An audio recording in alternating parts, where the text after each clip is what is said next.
Welcome to the Soccer Geeks Podcast, hosted by Jason Barbato. Hey everybody, welcome to the Soccer Geeks Podcast. I'm your host, Jason Barbato. Along with me is my show's producer, my co-host, Marissa Kelly. Marissa, how you doing today? I'm doing great. I wish you guys were behind the scenes so you could see what's been happening, but fun times. Yeah, good times. Good times. Super excited to talk to our guest today, someone who is also in our world of podcasting. So we get to, podcast with the podcaster, which is really fun. But Jason, why don't you tell us a little bit about our guest? Yeah, well, it's not so much that we're just in the same world of this podcast host.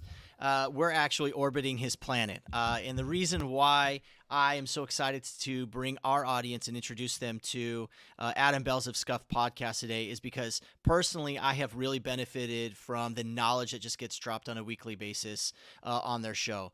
So for those of you that are also Patreon contributors, I am one. Very early on, I started supporting their podcast because I love the content they create. So I would definitely want to plug them real early on and tell you to do that. We have a funny story about the interaction there later on. But let's go ahead and bring Adam on. Guys, I know you're going to really enjoy chatting with him. Adam, welcome to the show. Hey, guys. Thanks for having me. Glad to finally get you on here. We had computer crashes and Marissa and I with a real stone cold, terrible opening a few times, but we're glad to finally have you on the show. My computer, your computer crashed. I know. For the record. Yeah, but we crashed the intro. Let me tell you. But thanks so much. We're really excited to have you share the passion behind what you're doing and what you're building, which I think is really, really beautiful for the game and it's healthy for the growth of the game. Marissa, any other final thoughts or things tops you want to spin before you jump out? No, I'm excited to hear all the things and how maybe even some stories of what you've learned being a little bit behind the scenes and having that access to the team. So I'll be back towards the end of the show to give you guys some insights and see how we can connect with you, Adam, in the future. All right. Thanks, Marissa. We'll see you in a little bit. Adam, I'll share with the audience first, everybody, the way that I kind of got connected with Adam is, like I said, I've been a subscriber to his podcast, content on Patreon for quite a long period of time.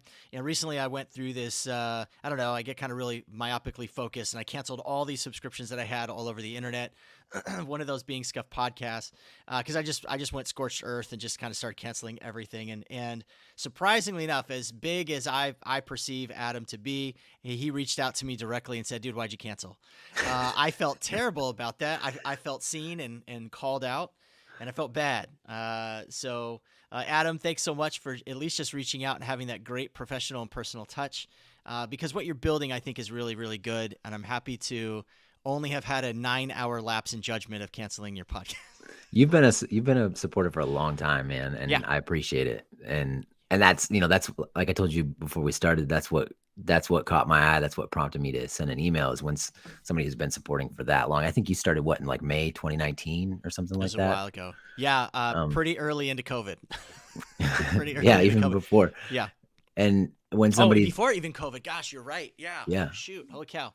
Yeah. So when somebody's been supporting us that long and then they decide to cancel that, I do want to find out. It's not a pure like cynical play to get them to sign back up. I do want to find out. I mean, it's partly that. Sure.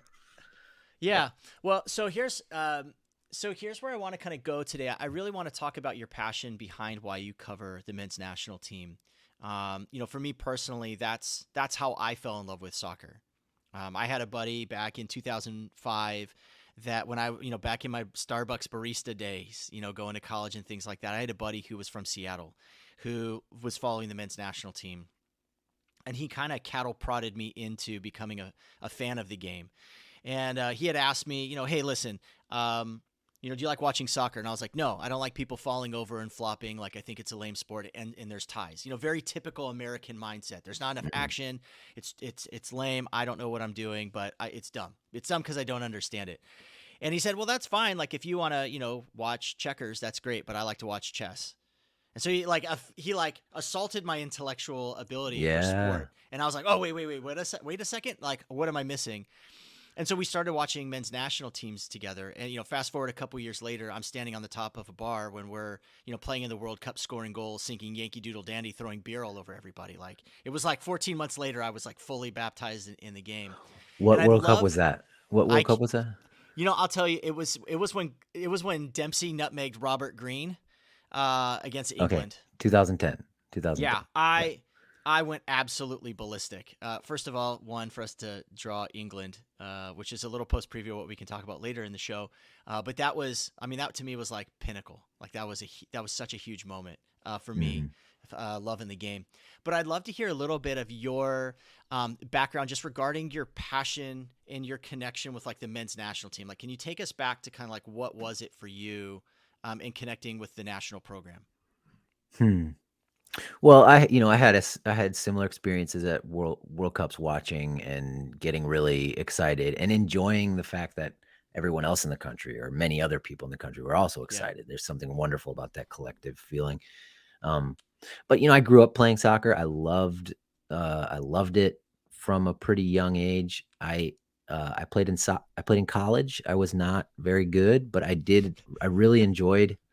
I played at like what's now a D3 school. It was NAIA back then, and had a pretty good program. I was coming in off the bench if I played at all. Sure. But I loved the ritual of 3:00 practice on that beautiful green field after spending all day reading and listening to lectures, or not, or just doing nothing, which is what I guess a lot of people do in college. But then I go out there, and I just love that feeling of working up a sweat and the craft of the game. And I would say after college, when I played like men's league and stuff, and I had started having kids, and I would carry infants around in the alley behind my house trying to juggle. I really just enjoy the game more than anything, the craft of the game, trying to get better. And, even as like a 33-year-old or whatever. But the podcast, specifically how the podcast started, was I was a reporter in Minneapolis. I had met Greg through my wife, like 3 years earlier. And I had not 3 years earlier, like 6 or 7 years earlier. Okay. We had moved away. Greg was still back in Des Moines. So I used to live in Des Moines, used to hang out with Greg a lot. And he was the only person I was texting. I was finding out about Christian Pulisic and Weston McKennie. This would have been like 2017, before we failed to qualify. Yeah. I was spending a lot of time on like the Borussia Dortmund subreddit and the Schalke subreddit, and just trying to find out anything I could about these two guys, and trying to figure out who else was coming along. Because I had always been a fan. I was not like a Bob Morocco back in 2010, But this is when coverage for like the U15s and U17s really started, like the access for us on social media, like that type of just reporting on these youth players kind of grew as well. Because you used to have to go like work really hard to try to find anything about youth players. It really wasn't easy to find. Yeah, I think social media plays a big role in that. Also, just the ubiquity of soccer footage. There's a lot of ways to find footage now. Sure. So Reddit's good for that, folks, by the way. Yeah, Reddit's good. I mean, we have a Y Scout subscription on our podcast. We're getting really deep in the weeds already, but that was a good time for us to. So that was my key interest, was the young players coming up. And obviously, after we failed to qualify for the World Cup, nobody was excited about our sort of aging out pool of players. Why would we be? We just failed to qualify for the World Cup. So we came in and we said, hey, there's a lot of good players coming up. Let's start a podcast and start about the national team, and sort of like be excited about the future instead of wallowing in the sorrow of the present. And a lot of people, I think, really, really, really intense U.S. men's national team fans, they wanted something like that. And we provided it, and not always perfectly, but I think with enough consistency where people started to listen. Mm-hmm. Yeah. Yeah. I mean, I guess I would have been your target audience. I mean, 100,000%. That's why I was pretty early, like jump on with you guys and fully support what you were doing. Can you tell me a little bit about, like, for you, like the impact, like watching the game in Cuba had like for you, like having watched going through that whole process. It's like one of the darkest days that I can recall for me. Like, I don't want to put it like on I don't want to name some of the bigger like dark days in like my personal like history of life Right. and world events. But I really love I don't have a club. Like I should say I'm a country first over club guy. And Yeah. so that was my, not my identity, but it was like my sporting identity. And it crushed me personally when we didn't qualify. So what was that kind of like for you, kind of knowing, hey, we know what the pipeline looks like, but gosh, there's like the dark ages now that we're in where we have this gap. I mean, what was that like for you? Yeah, it was hard for me to sleep that night for sure. I didn't have a podcast that was making money at the time, and the podcast didn't even exist at the time of Cuba. Mm-hmm. We started it a few months later. So it wasn't like I was probably very similar to you. I was just devastated that this team that I love wasn't going to play at the World Cup, and it was going to be a full, another 5 years before they would even have a chance to. Yeah. It felt like forever. And we had to wait and watch everybody else at the World Cup. And it was pretty dark and not fun. Right. At first I thought, did this really happen? Could this really have happened? Did we really just... The statistical chance of it happening, by the way, for those of you guys that don't remember, like the other 3 games that were happening at the same time, there was like less than a 2% chance that the results of those games would have gone that way, even if we didn't win against Trinidad and Tobago. Right. Like a 3% chance. We had a 97% chance of qualifying before the game started, regardless of result.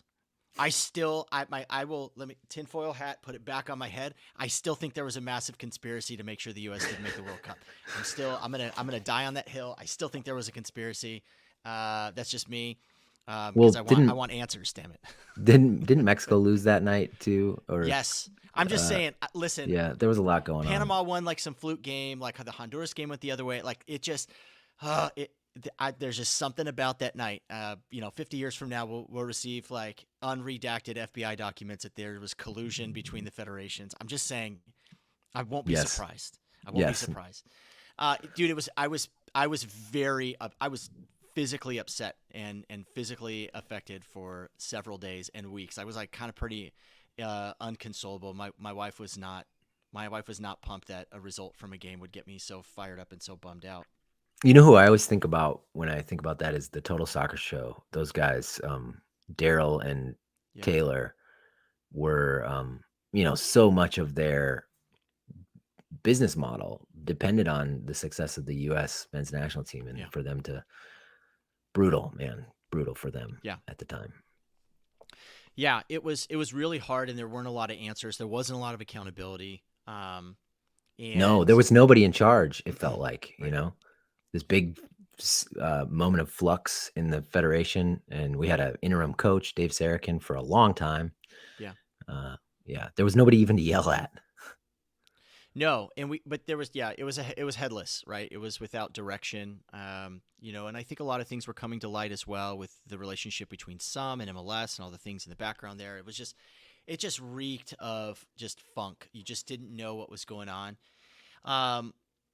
Through that though, obviously we can sit here and just go like, it was freaking terrible. But through that, you kind of had this like really silver lining perspective, because we had this pipeline. So why focus there? Like, and where do you think that change was coming down the line in what we were doing as a national program? And like, why, even as a reporter, because obviously you're pretty well trained to kind of get into the weeds through things, but like, how did what you saw kind of give you a hope and a perspective kind of for where things were at to, kind of eventually ramping up to where we are today?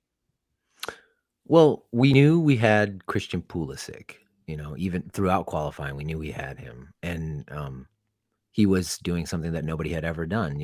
Landon Donovan and DeMarcus Beasley both played in the 2002 World Cup as 18-year-olds, or maybe they were 19 at that point, but they were both playing in MLS. Right. Christian Pulisic was at 17, 18, playing in the Champions League for Dortmund, and being a key player. Balling out. Yeah. Yeah. Yeah. And particularly against Real Madrid, by the way. Right. He played so well against Real Madrid. Yeah. Several times. Yeah. Yeah, he always shows up against them.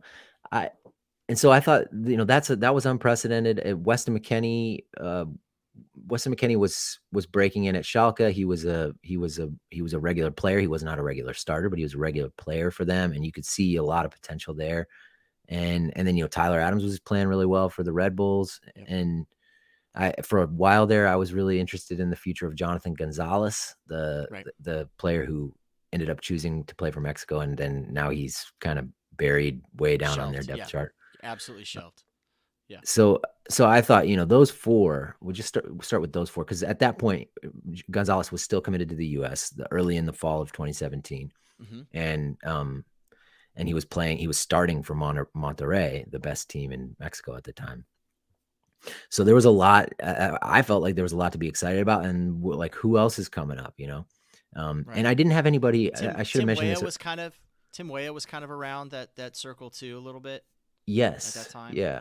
We had the 2017 U17 World Cup was a really exciting group that had Weah, Sargent, who else? Zach Steffen was there.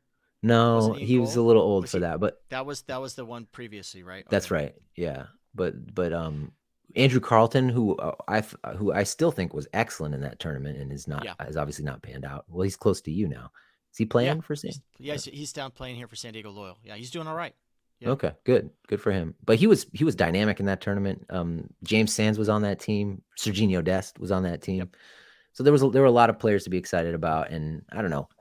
A lot of, this is not a new thing. There are a lot of U.S. men's national team fans who've been excited about the youth national teams and sort of tracking who's good and who, speculating about the rosters. And, you could go to Big Soccer or the U.S. Soccer subreddit and talk to people online. You could talk to people on Twitter. But as far as like friends I had to talk about it with, it was just Greg. Greg and I would text back and forth. Yeah. And no one wants to talk about the upcoming, like a 15-year-old that you think might be the next big thing. People don't care because you have to be a sicko. National conversation. Yeah, you have to be sicko. Right. Yeah, absolutely. How so apart from the youth and for those of you that weren't following the men's national team at that time, like like Adam said, Greg probably said this too. Post not qualifying for the World Cup, then we have an interim coach, Dave Sarakin, which, by the way, I love Dave Sarakin because I feel that he was so unappreciated for being a caretaker during that period. He took a lot of punches. The program was in complete disarray, and he kind of rallied everybody together. And I really don't feel he has gotten enough credit for genuinely like steadying the ship.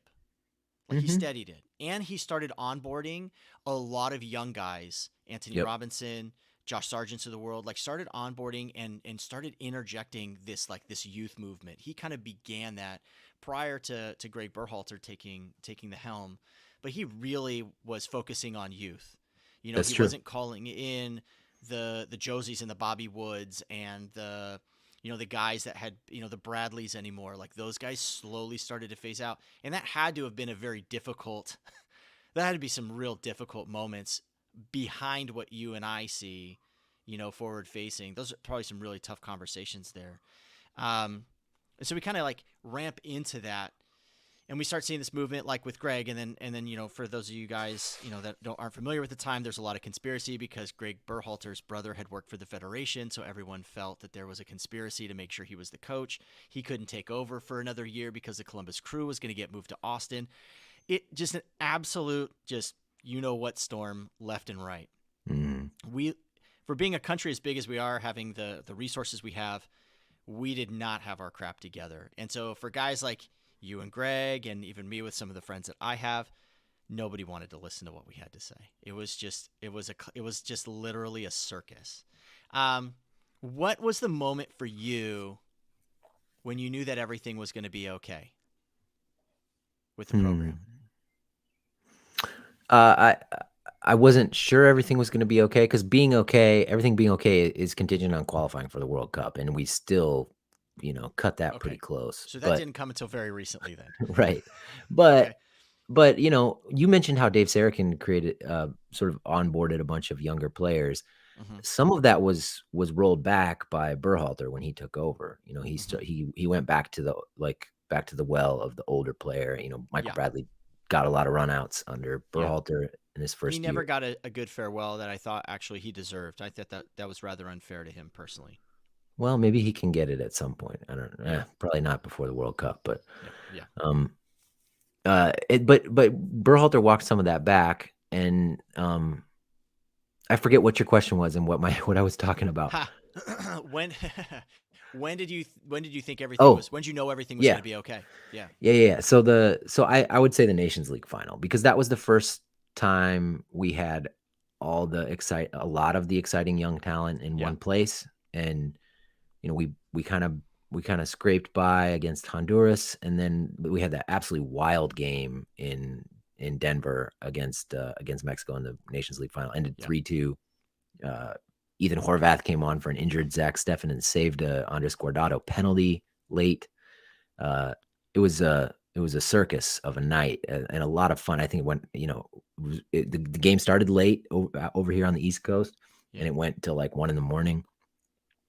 That was a lot of fun, and it was a lot of the players that we've been excited about for the last 3 or 4 years on the field wearing the U.S. shirt.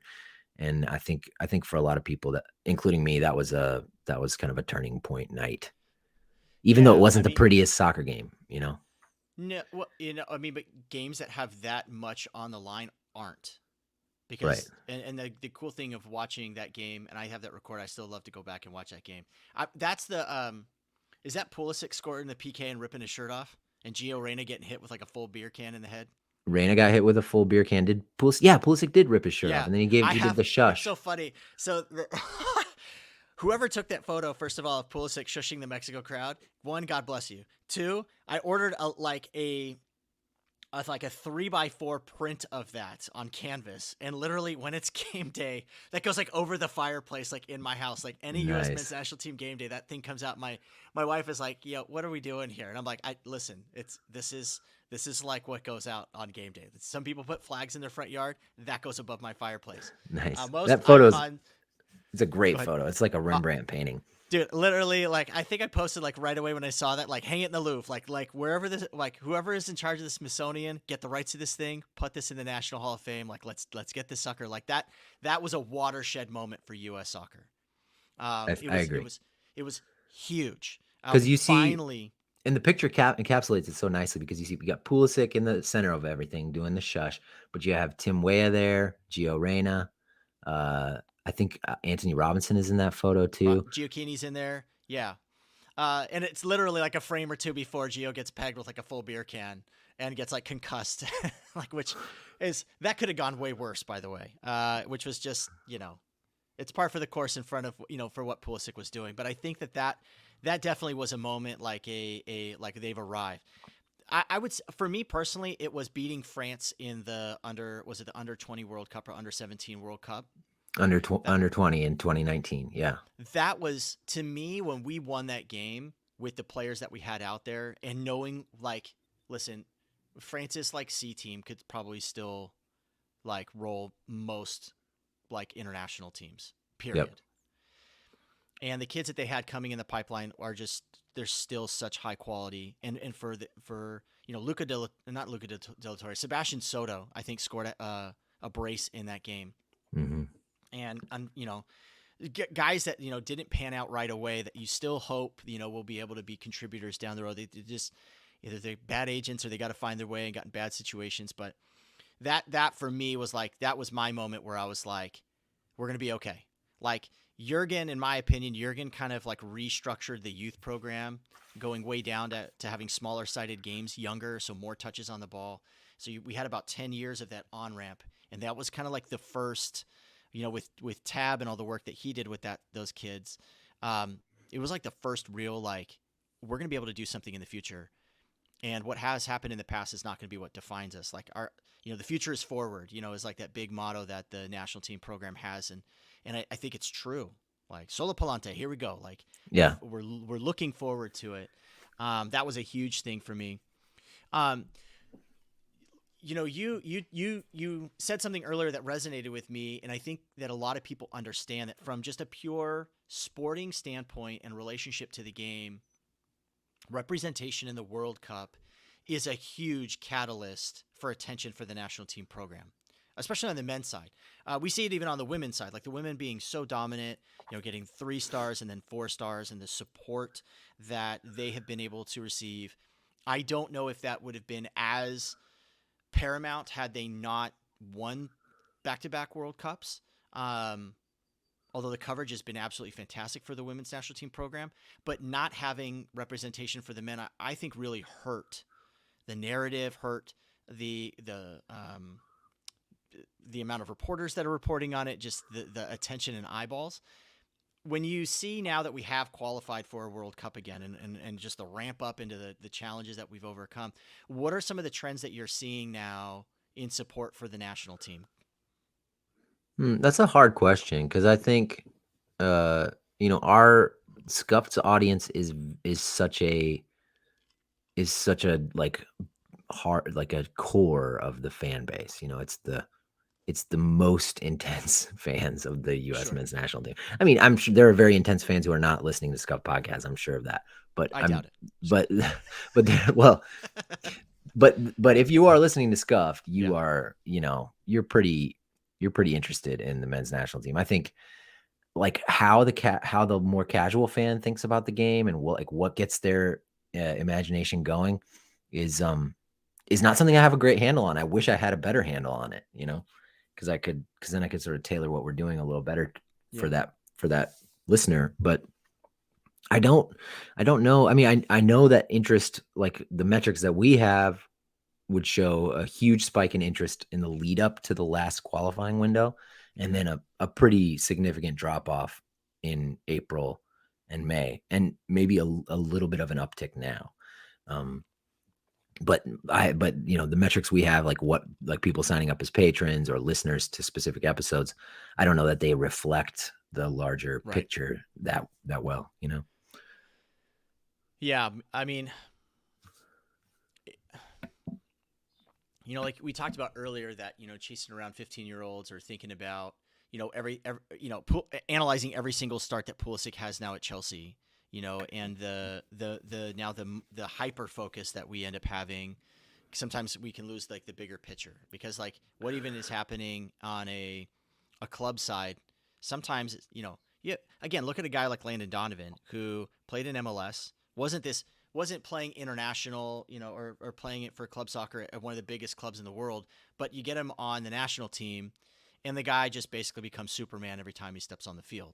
You know what I mean? Which is, that's kind of like an anomaly where you have players that like don't play in like this massive worldwide global league, and yet they step on the international stage. And Mexico was afraid of Landon Donovan. I don't care what anybody says. Like, he stepped on the field, they respected him and they feared him. For sure. So when you talk about like what you guys are now kind of focusing on in the podcast for you guys, and the aim of the focus there for the men's national team, like kind of what's the approach? Do you focus on storytelling? Do you focus on the analytics behind it? I mean, we can only break down Greg's, now we're kind of really, Greg's recipe on the field is kind of like going back to the same meal that you've eaten for, like, it's like eating leftovers. You can only talk about that for so many months, right?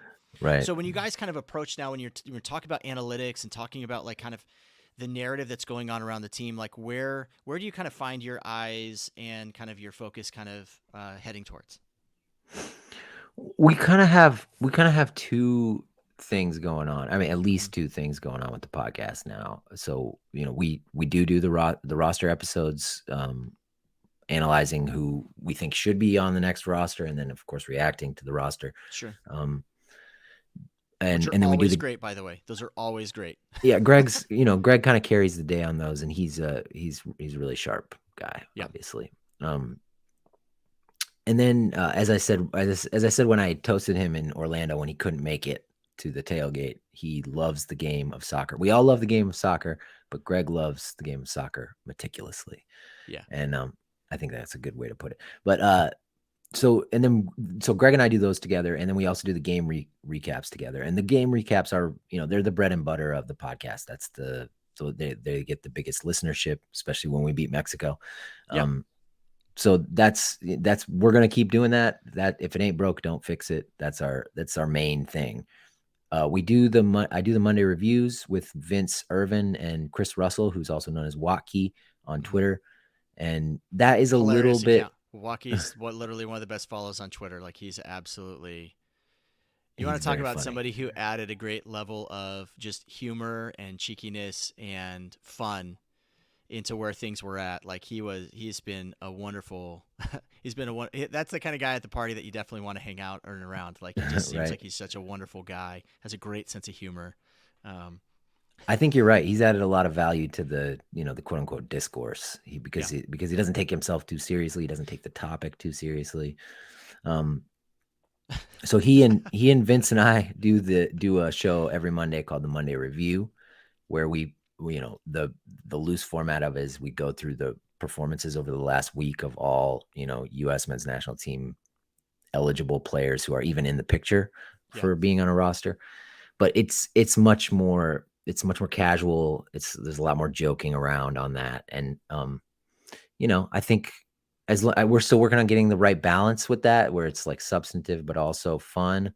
And every week is a little bit of a new challenge on that front. But I think we're getting there, and I do think people enjoy it. So it's very different. Greg and I are earnest in our analysis of the game recap. I mean, there's a little dry humor, but it's pretty much substance.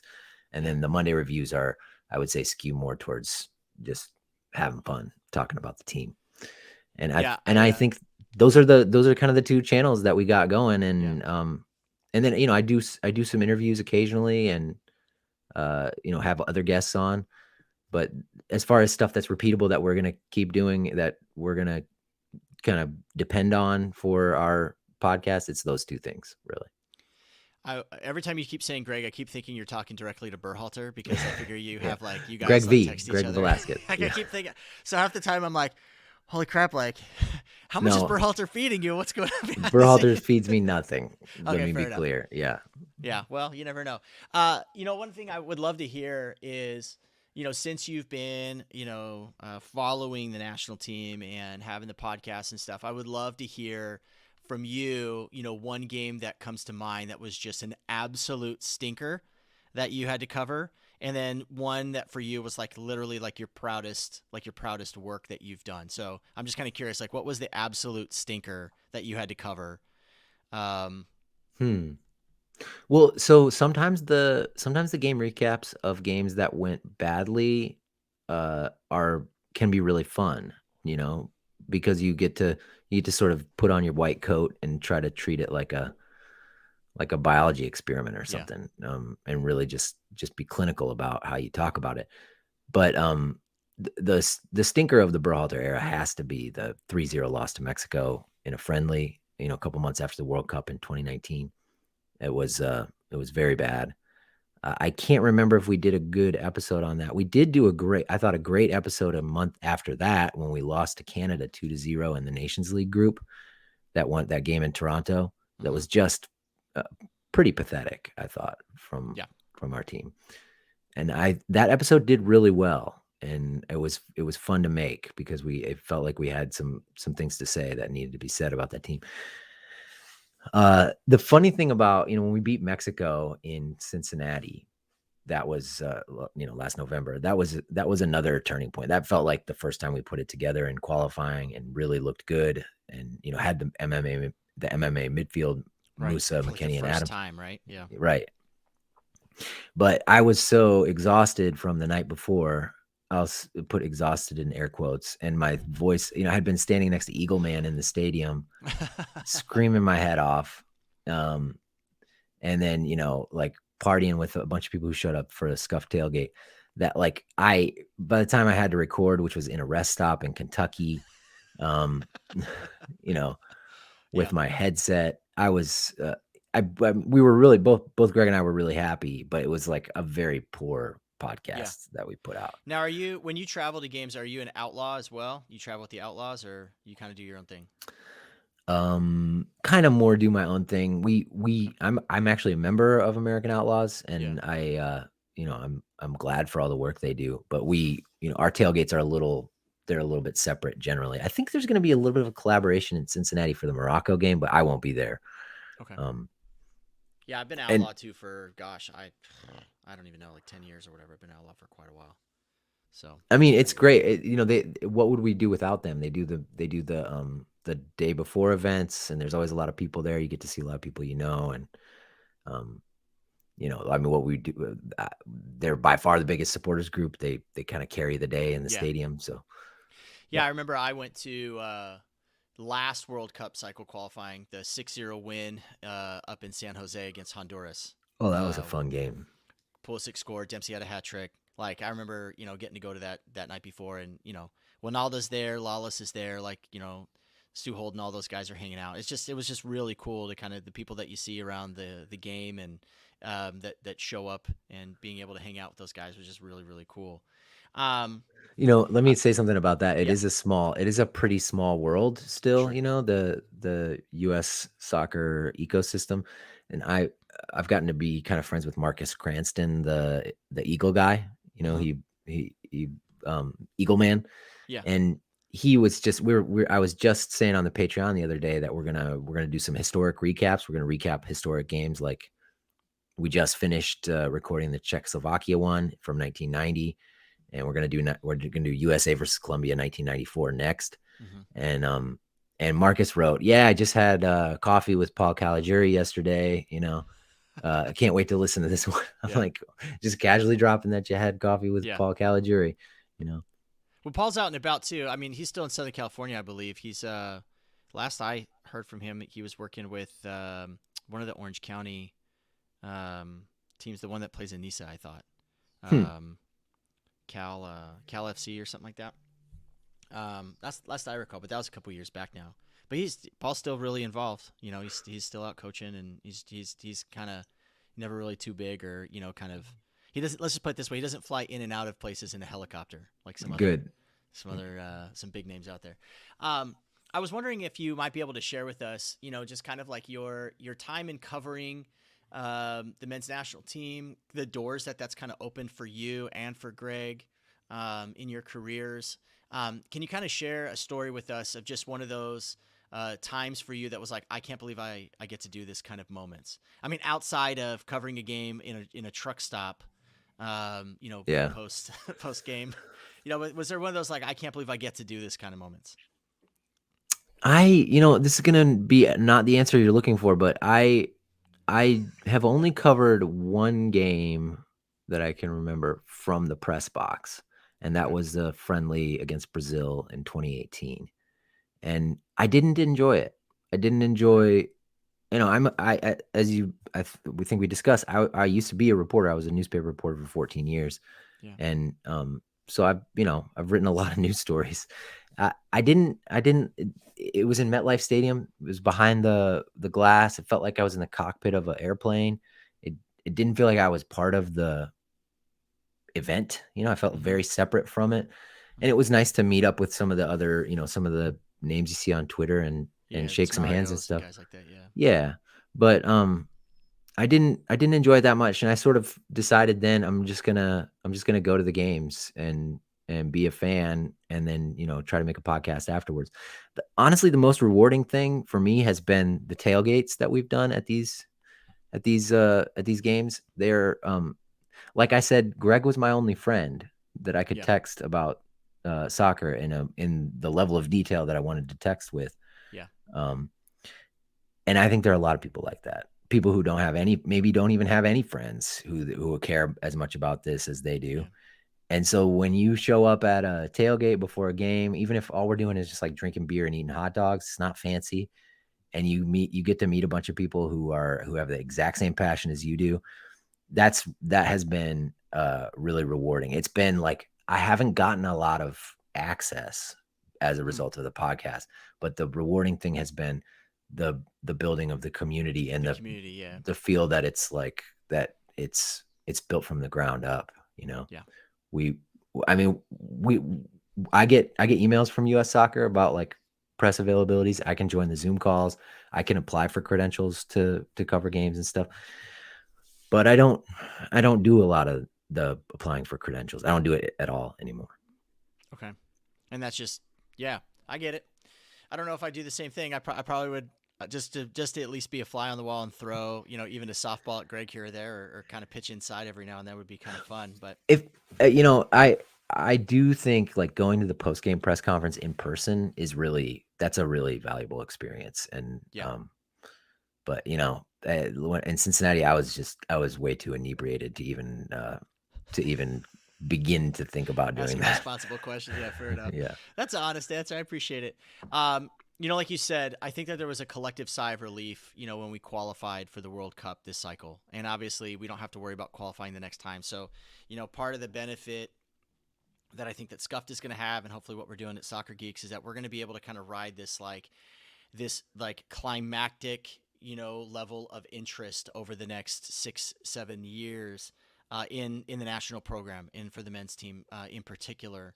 Can you kind of give us, so thinking about that and thinking about like we're all kind of ramping towards hosting the World Cup now in our country, can you kind of give your own personal, like this is your personal opinion and prediction of like thinking going towards the World Cup? I want to talk about like what you think is going to happen this year at the World Cup for us.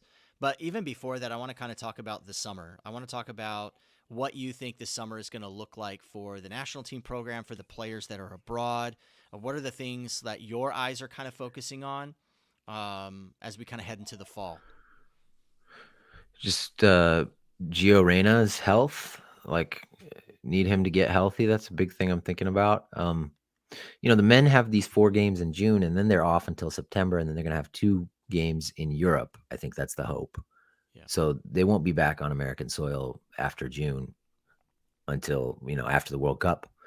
It is a busy summer though, because of those 4 games for the men. And then there's the U20 CONCACAF championship, and then the women's CONCACAF championship, which qualifies them for both the World Cup and the Olympics. Hopefully, if they win the whole tournament, they go to the Olympics.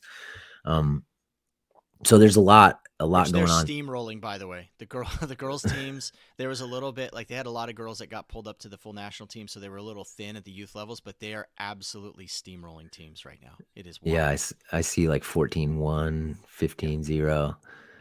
Yeah, but the senior women's team, has this will be the first time the sort of new generation gets to play in a competitive tournament together without the icons of the last 5-6 years. Yeah. But for the men, I'll just be looking to see what club situations change. We know Brendan Aronson is likely headed to Leeds. And there's gonna be hopefully a lot of other moves. It'll be interesting to see what happens with Chris Richards. He's been on loan at Hoffenheim for a second straight year. Yeah. What's going to happen with John Brooks? I mean, not that Berhalter really cares what's going to happen with John Brooks, but I kind of do. Fair enough. We could debate that. We could debate that later. Yeah. I would love to chime in on that. I think those things are important. And I think, as long as we have everybody healthy and we go in there and play hard, which of course we will, it's a World Cup. I think we have a decent to good chance of getting out of the group. And then from then on, it's kind of a crapshoot. I mean, we're not going to win the World Cup, but we could get lucky and get to the semis. Chances are, right? Yeah. I mean, heck, Russia made it to the semis before. I mean, I know they were hosting, but they caught lightning in a bottle, for crying out loud. And right. Sometimes it's just being hot. I don't know if I'm too PTSD'd from Kuva, and I'm still just like not used to having success and kind of believing some of the toxicity you see online that like we're not going to be very good. World Cups are way harder. Like you guys have no idea. What I love about the group of players that we have right now is they kind of eat that type of rebuke for breakfast. And they kind of they collectively have the Dempsey swagger, which I really enjoy. I really freaking enjoy that. Namely because like Dempsey's my all-time favorite. My dog is named Dempsey. Really? I freaking I was watching, we don't try to talk about current events, but Dempsey was just recently inaugurated into the National Soccer Hall of Fame. And just watching his speech, like I had tears in my eyes going this is such a good dude. He brought so much to the national program. I connected with him so much. My kids grew up watching him, and big Sounders fan here, being able to go see him play in Seattle and do what he did for the way that he did it and going out the way that he did. He brought so much to the game, and I feel like there's like this collective. What I really appreciate about what Berhalter has done, I think they have a collective belief in themselves, and I really appreciate that. Having said that, I think our group is way harder than people are willing to admit. I think Iran and whoever comes out of, Scotland and Ukraine and Wales, I think we have, in England, of course, I think we have 3 really tough games, but I like our chances. I like our chances. If I'm gonna bet on a group of kids, this is the same group of kids, like going back to the same group of kids that in the U20 World Cup were told that France was gonna win it all and they had no shot. That went and won that game. Yeah. I like our chances. Yeah, no, I think you're right. Iran is a good team and is going to be tough. And whoever comes out of that Wales, Scotland, Ukraine situation is going to be tough too. And of course, England is good. Yeah. But we have a lot of talent. We have a lot of talent. Yeah. We have a starter at Juventus. We have a starter at Chelsea. We have a starter at Barcelona. And Tyler's on the move, I think. Yeah. Tyler's on the move. Right. Yeah. And, I think that's why Giovanni Reina matters so much. I think that's why I mentioned him first, is like, he is a very arguably our most talented player. He just has to stay healthy and show what he can do. But I think a World Cup stage could be a perfect place for him to do that. Yeah. I'm so high on Aronson, dude. I remember I went to his first cap that he had here in Carson. When they played against Costa Rica, 1-0 game against Costa Rica. And I was so surprised, even in hearing, everybody's kind of breakdown of that game. Like he does what he's always done. The guy buzzes around the field. He makes things happen. He's got a motor like that would make Bielsa blush. He just does not stop. And I love everything that kid brings to the table. It pains me so much that he is always seen as the first guy coming off the bench and not a starter, just in the system that we play in. I would love to see him be. We just have too many great attacking pieces. I would love to see them all on display together. So, I want to ask a couple quick questions. We got a couple other things. I want to kind of I want to kind of start our descent here. So the first question I want to ask you is, for the women's national team. Scuffed is very focused on the men's national team, which I love. I think it's fantastic. But if you were to kind of plug a podcast or an outlet that does kind of the equivalent of the level of attention and care and focus that you and Greg do with Scuffed, I just want to give you an opportunity, if there's one that exists, like if somebody who covers the women's national team program kind of to the level and focus that you guys do, and just kind of at least throw that out there for our audience to kind of get plugged into. I'm not an expert on this, but I think in terms of like watching a lot of soccer and talking about the players in a way that's sort of similar to Scuffed, I would say Diaspora United, which is focused on black female soccer players, but they kind of cover the waterfront, and I've gotten a lot out of listening to them lately. Courtney Stith and a guy named Andre. I think Courtney Stith. I don't know these people, but Courtney. I think Courtney works for CBS, maybe, or she works for some big. Okay. Does some work for some big company, but they do the podcast. It's weekly, and it's always worth checking out because I don't, I barely have time to watch all the men's stuff that I need to watch, so I'm not watching like I didn't watch the full Champions League final in real time between Lyon and Barcelona. But they gave a great sense of like what to look for in that game before the game, and so that's the one I suggest. Okay, so outside of them, there's a big market out there, folks. There's a big opportunity. You could be the next Adam Belz. Well, we're trying. We're trying to do better on that. There you go. Growing the Scuffed family. I love it.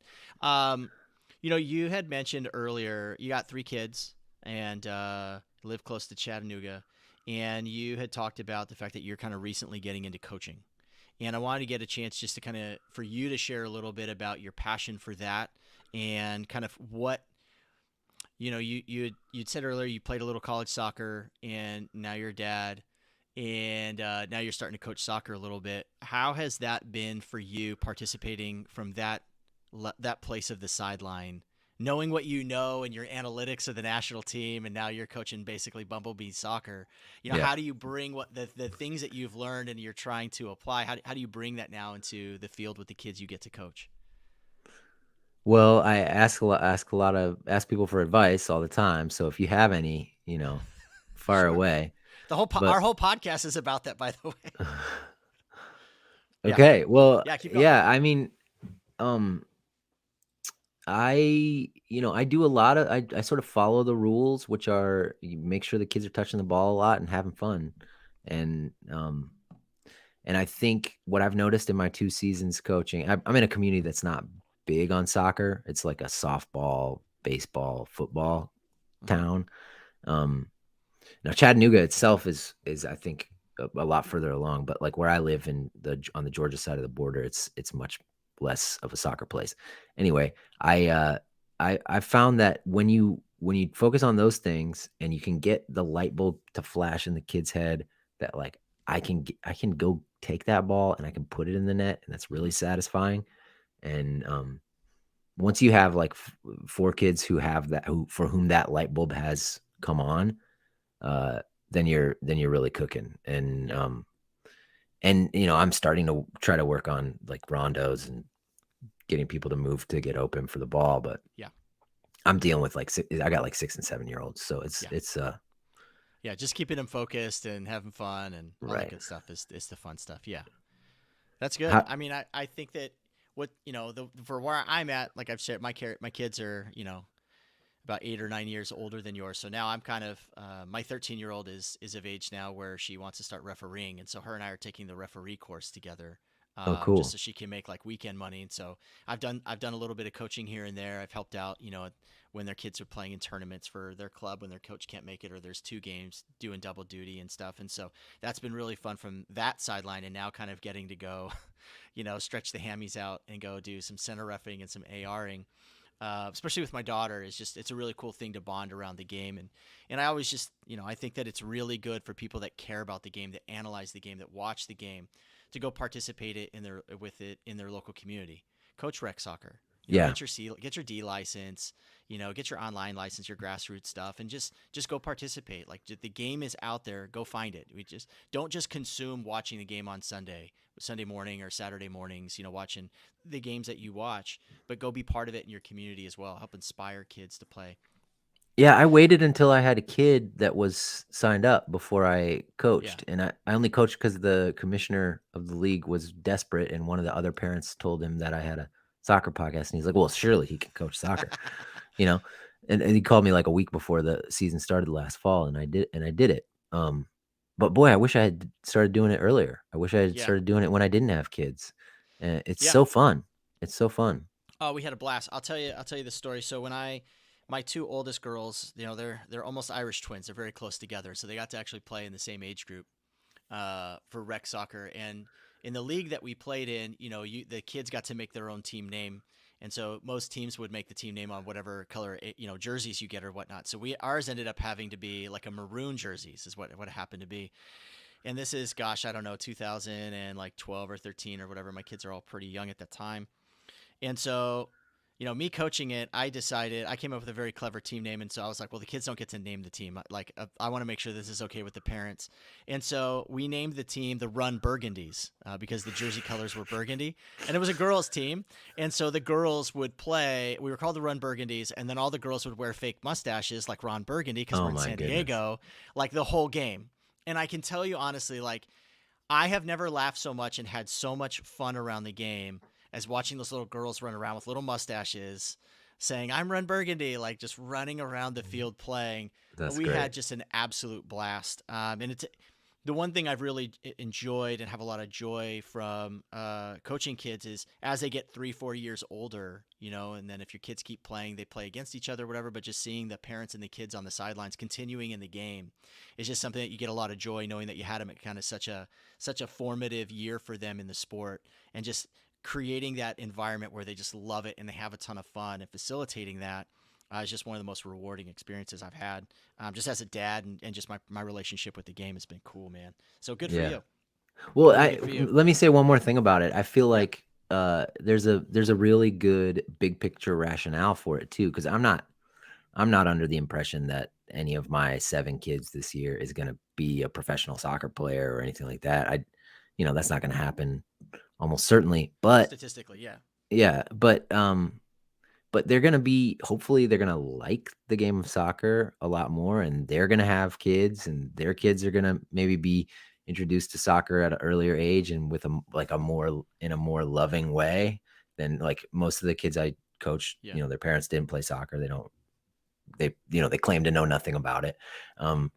So I think like that's what a great way to sort of grow the game, is just to like give some kids, help some kids love the game of soccer more. Yep.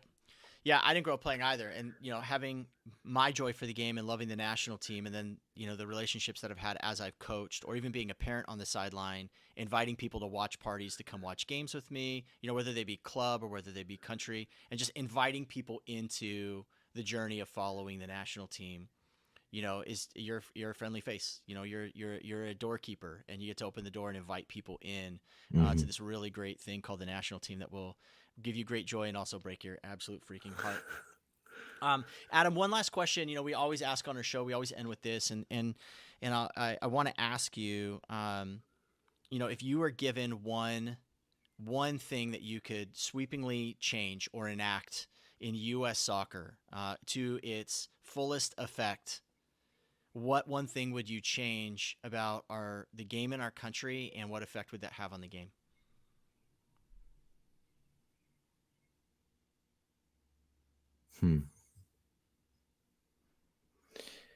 Boy, that's a hard one, Jason. That's why I ask it last. Yeah. But yeah. Well, I mean, there's got to be some mechanism to make soccer less of a traveling sport and more of a local sport, so that it doesn't, so that people aren't excluded based on their economic situations. Mm-hmm.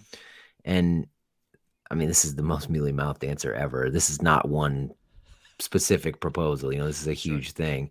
But I really think that getting it so that youth soccer is more focused on like 5-minute drives instead of hotel stays in Macon or Tallahassee or whatever. That would have that if we had that requires a lot more people to be playing the game, for people to find the level they want to find nearby. But I don't know, finding some way to do that, and getting more coaches involved, finding ways for, I don't know how U.S. soccer money is like apportioned, but a lot of it's in legal fees. Well, yes. Yeah. Yes, indeed. Yeah. But there's, get money out to the sticks, get money out into America, and help people grow the game that way. Yeah, I'm with you. I mean, if we could grow the level of youth players that we have, if we could double that, we double the amount of kids playing, I think that greatly reduces the amount of travel. For my daughter, one of my daughters, I drive 40 minutes, to practice for her. And I live where there's, 25 clubs within 30 minutes of my house. It just so happens that's where we need to go for her. We went to a tournament this last weekend. We're driving an hour and a half away, stay at a tournament for the weekend. Yeah. But sometimes, that's not every weekend, and I happen to live in like one of the most resource rich, soccer rich, places in the whole country in San Diego. So, but no, I appreciate your answer. I do. Because when you do start traveling around and seeing how separate areas are, especially on the East Coast, from one another, you're like, man, like you got to drive 2 hours for a game. That's kind of ridiculous. There's got to be something in between here. So yeah, well, if you asked about Chattanooga FC earlier, they did something a couple weekends ago. They held a jamboree for U6 and U8 age groups. So all you had to do was sign up and show up. If you were part of one of the local rec associations. And it was a great way for like my little players to test themselves against different competition and see how other people play. And we get to see how other rec associations are doing. I mean, that kind of thing seems perfect to me. If we could just raise the level of the rec associations in the area and get people to play better, and because otherwise we got to go to Atlanta and stay there overnight. And most of the families that on my team, they're not going to do that. They're going to spend $600 on something like that. So yeah, local build soccer. Build more places to play. Well, let's get Marissa back in here to kind of hear her kind of points for wrap up, and then we'll let everybody get on their way. Marissa, there she is. Hey. Oh, she's ready. What's going on? Yeah, what you got for us? Yeah, I mean, I learned from you two talking a lot about the national team. So, I mean, I was really entrenched in the conversation about those aspects. So, if you're looking to learn about those things and how it just kind of evolves, I mean, I like to hear everything. And I kind of like what you said, Adam, where you're just like, you're ready to like take that next step to learn about it, to kind of really know, and you were texting your friend to get on subreddits and stuff like that. I think that, along with access, like you said, like more 5-minute drives, and will hopefully, by the time the World Cup comes here, we'll have more people into it, and it's just a matter of time as people start following it and really demanding a better output. I think that'll be, and I say demanding as like I don't know if that's the right word, because there's not like marches about it, but I think it's just a slow process right now because the game is growing and we can see it. We're just so entrenched in it, I think, every day. I think demand is the right word, because if people don't pay attention to the national team, they might be disappointed to hear that they didn't qualify for the World Cup. But you need people paying attention you need to be paying attention in order to even begin to demand anything. And so we want more people paying attention, because that's what matters. And with that comes demands. Right. I guess I said that poorly, but thank you for putting the bow on that. That's definitely it was good. For real. Well, for those of you that definitely demand better coverage for the men's national team, I just want to encourage you. I like that segue. I just want to encourage you to become a patron of the Scuffed Podcast. I have learned a ton. Belzy and Greg have a wonderful approach to the game. I have learned analytically just a ton of how to see the game a little bit better through their eyes. And so, Adam, I just appreciate your contribution to the conversation of growing the game during a very, very dark time for the national team program. I do hope that you'll think again about getting some of those press credentials, because I think that your voice and your perspective is important in that reporting room, because you bring the audience in the Discord and the conversations that are happening there. Those are the types of questions and conversations that we would love to hear more, be heard more by the people that are responsible for the program, even including players and the coaches and staff. So I just hope you take that encouragement from me really well. That's a good shout. I appreciate that. I hope our listeners will take my encouragement and my strong arm argument that you need to subscribe to not only their podcast, but you need to also support what they're doing so they can do it bigger and grow their staff so that they can cover the women's national team like they cover the men's as well. That's my plug for you, Adam. There you go. Thank you, Jason. Thank you for coming back after your 9-hour absence too. I appreciate it. It was a dark. You know what? Just like us missing the World Cup, it was a dark 5 or 6 years. That was a dark 9 or 10 hours for you. I know, but I'm glad to be back. So here I am. Yeah. So, Adam, how do we find your? I mean, outside of Googling it, where can we connect with you and the podcast online? A lot of our action is on Twitter. So it's at Scuffed Pod is where we basically announced everything. Just not the cat, it's just Scuffed Pod. So SCUFFED POD. Okay. Got it. That's okay. And then we'll blur that out in the video production. People will figure it out. And then the other thing is, the Patreon. Check out the Patreon. It's patreon.com/scuffed. And then, of course, please, before you do any of that, just listen to the podcast. It's the Scuffed Soccer Podcast is the quickest way to find it on a podcast app. Because there are other things called the Scuffed Podcast, but if you put soccer in there, you'll find us. Soccer South. Yes. Awesome. Well, Adam, thanks so much. I hope we get to see you at a tailgate sometime, and thanks for your contribution. We're, for everybody else out there, we're going to let you go. We're going to hang out backstage with a few minutes with Adam. But Adam, thanks so much for the conversation today, man. I really enjoyed it. Hope you had a great time too. I did. Appreciate it. Take care. Thanks, Bye.